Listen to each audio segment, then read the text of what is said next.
So you decided to take on the role. You had played Bill Clinton. Yes. And as you told me in that clip, you voted Democrat and Republican, as Yep. have I. You're a Yep. registered independent, as am I. Yeah. But did you worry at all, given the climate of Hollywood, like, there could be some blowback? Maybe just a titch. But, at the time, I think, was that before the election cycle? I think it was. Yeah. It was before the election. It was 18. Yeah, it was 18. And things weren't so divided. I mean, they were divided, but they weren't so divided back then. They always calm down when it's not an election year. Yeah. And then it got really intense. And but I didn't have any qualms about that because to me, the movie is, for one thing, is not political. Reagan was a Democrat for 40 years before he was Republican for the next 40. By the way, people sometimes forget that. And this was a biopic. It was also, as you said, it's about us.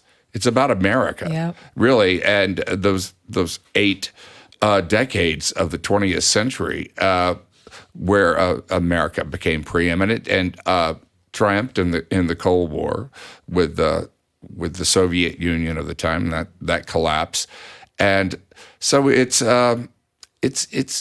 is about America and that feeling of being an American, which was so fantastic, really, under Reagan. He came along at a time when we were being told we were a nation in decline, and he said, "No, we're not.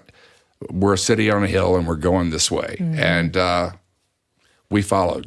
So what I loved about the movie was it takes you through Ronald Reagan's whole life, and it shows you, for those of us who haven't read a bunch of biographies on him, how he got to be the way we knew him to be, that sunny, optimistic, but shrewd and insightful negotiator, leader, and change agent. And it's the movie's based on a book that really gets into all of that. And the movie is set up with having a KGB agent played by John Voight talking to a future Russian leader about what happened. How did Russia lose the Cold War to this guy, this actor from Hollywood? And the book was called The Crusader.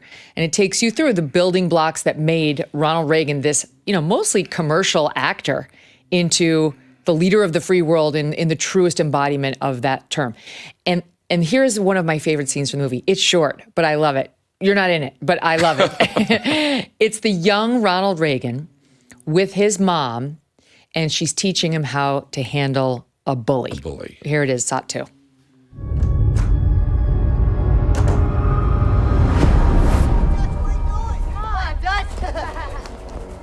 Scaredy cat, 4 eyes. That the boy that's been threatening you? Every day. Get over here. He'll be there tomorrow, too.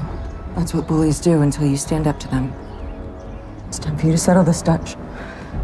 Go on.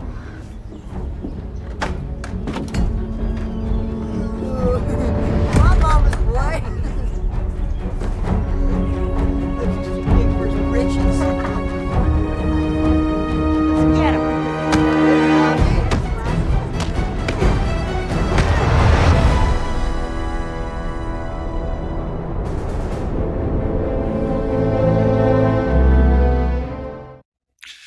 You can run from a bully for so long, but sooner or later, you're going to have to stand up to him. And Reagan put things in a way that everyone could understand, because he governed and he lived his life basically on principles, that go beyond being a Democrat and a Republican. And that was his strength. Knowing that you eventually do have to punch the bully in the face to get him to back off of you is an important life lesson for all of us, but Ronald Reagan took that one to heart and would bring it into presidential politics. Yeah, and he was, in this case, the bully that we're really referring to is the Soviet Union at the time, the evil empire or whatever. But it's true that, America had appeased the Soviet Union for quite a long time, actually. And Carter being the Cold War, Reagan being the Cold Warrior, he was called a warmonger. He was, the tough guy. He was going to get us in a nuclear exchange. But it took a president like him to be able to negotiate with the Soviets because they see appeasement as weakness, and they built up their military in the meantime. And the great thing, what makes Reagan a great president, is that he was this Cold Warrior But when it came to dealing with the Soviets, he was pragmatic. And once he had that relationship with Gorbachev, everything relaxed in the sense that it became personal, and they were able to they became really good friends, I think. But it's an odd combination to see somebody who's so likable and positive and optimistic and warm, but also like a stone cold negotiator, right? Who will look you're his friend and you're making great progress and this is big for the United States and the Soviets, and say, I'm out, done. Yeah. He was not going to be played, and which had happened in so many times in the past. Carter had come along, and God bless him. I think he did an incredible job with Egypt and Israel and making peace really throughout the world in a sense. But he also was, I think the Soviets saw him as weak. He gave away the B-1 bomber. He kept giving away things without asking for anything in return. And it's a little kumbaya, I think, and that, like I said, the Soviets saw that as weakness. There's a great scene in the movie. I mean, a lot of scenes documenting Reagan dealing with Gorbachev, and where Gorbachev's pushing him, just get rid of your missile defense shield program, and we'll reduce these nukes, and it'll be a big win for you. It'll be a big win for us.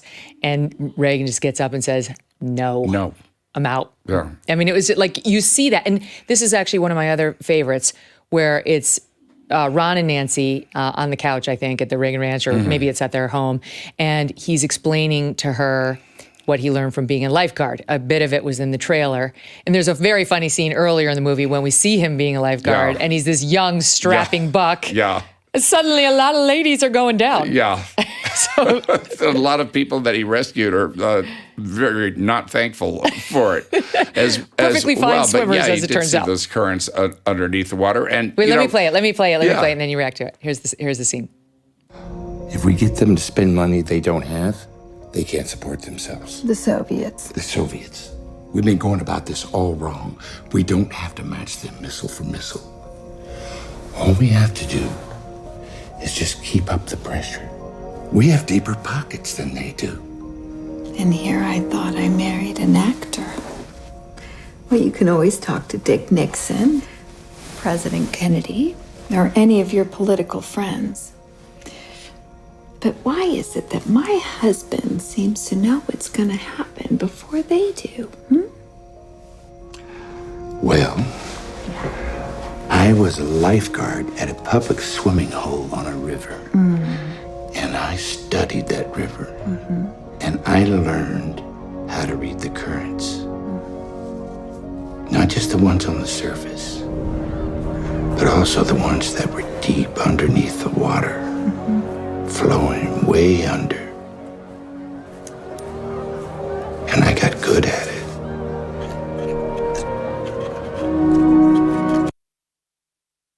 Great scene on so many levels. Yeah. You brought up Iceland, and when Reagan said no to the Soviet Union, it was all about SDI. The Soviets wanted him to give up SDI, that initiative, that was missiles that would, defensive missiles that would shoot down. It was a totally defensive system. And he wouldn't do it. And he said, look, we'll even share it with you. We'll pay for it. But we're going to keep it.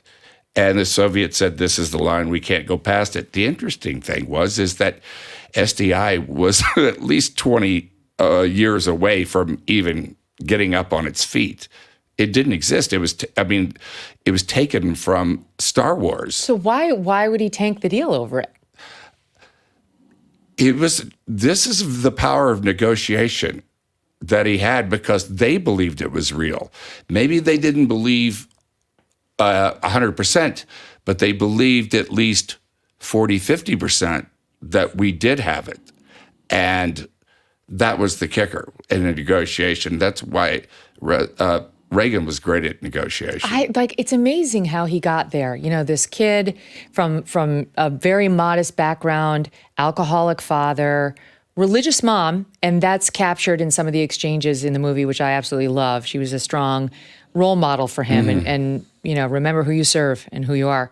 And ultimately, becomes the head of the Screen Actors Guild, which I always thought was just like a credential, but you really see in this movie, it was more than just a credential. Yeah, it was that's not a important to who he became. That's not a job that actors gun for, actually.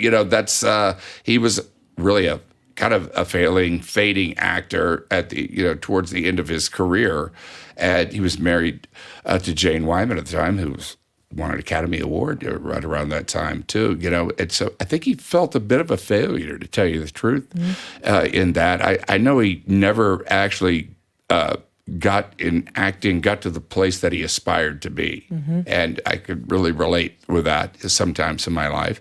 But as at the Screen Actors Guild, it became a place where you fighting communism. That was during the time of where the Soviets, it was true, they were trying to infiltrate the unions and take over in a subversive way. That was always kind of a wives' tale. But once the Soviet Union fell, they found all the papers that confirmed all that. And also, an interesting thing about Reagan is that in 1960-61, he came out of retirement as the president of Screen Actors Guild to negotiate for the actors for their health insurance, which we have some of the best health insurance in the world. Actually, I'm a member now. You know how much my family and I love our dogs, right? Yes, even sweet little Strudwick. He's not that little, but he is sweet. I can't imagine life without them. They've got a great life, but some dogs are not so lucky, and they need our help. This is why I'm so glad to tell you about Delta Rescue. It is the largest no-kill, care-for-life animal sanctuary in the world. They've rescued thousands of dogs, plus cats and horses too. They provide all of the animals with shelter, safety, and most of all, love. And they've been doing it for more than 45 years now. Delta Rescue relies solely on contributions to stay open, and giving can bring tax benefits to you too. Speak with your estate planner about how you can grow your estate while helping animals in need, and check out the estate planning tab on their website to learn more. We love Thunder and Strudwick, and Delta Rescue helps the pups who need it most and also need love and safety and a home. Visit deltarescue.org today to learn more. That's deltarescue.org. Thanks so much for watching. If you like what you just saw, hit the subscribe button for more clips and full episodes.